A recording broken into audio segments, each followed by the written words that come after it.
Alors pour nous, cette étude Luzerne durabilité confirme un peu les éléments, les ingrédients qui sont mis dans la méthode IDEA quant au système de durabilité, c'est-à-dire toutes les fois qu'on rallonge la rotation, qu'on introduit des légumineuses, on se retrouve avec une position de durabilité favorable. Donc les 20 exploitants qui ont été étudiés confirment au niveau agro-environnemental cette idée de départ que à la fois légumineuses et allongement de la rotation sont des éléments très favorables pour la durabilité. À quoi ça sert de mesurer la durabilité d'une exploitation? Malheureusement, c'est contenu dans le terme exploitation, parce que exploitation, ça veut plutôt dire exploitation minière, c'est-à-dire on utilise les ressources d'aujourd'hui et en sachant pas trop ce qu'on donnera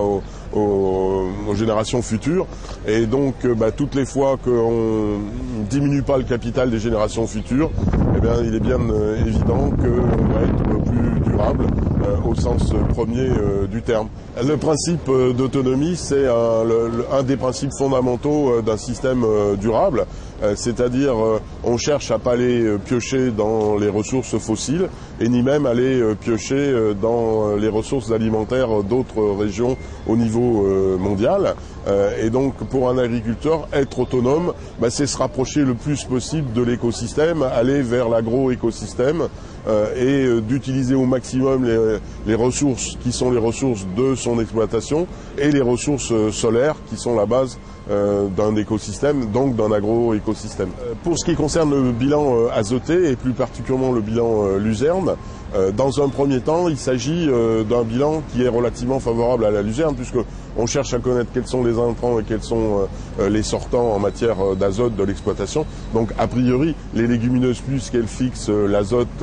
atmosphérique, vont être très favorables. Le seul problème, c'est au moment où l'on va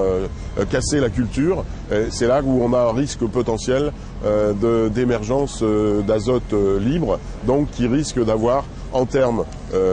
agroécologiques, donc en termes de durabilité, un impact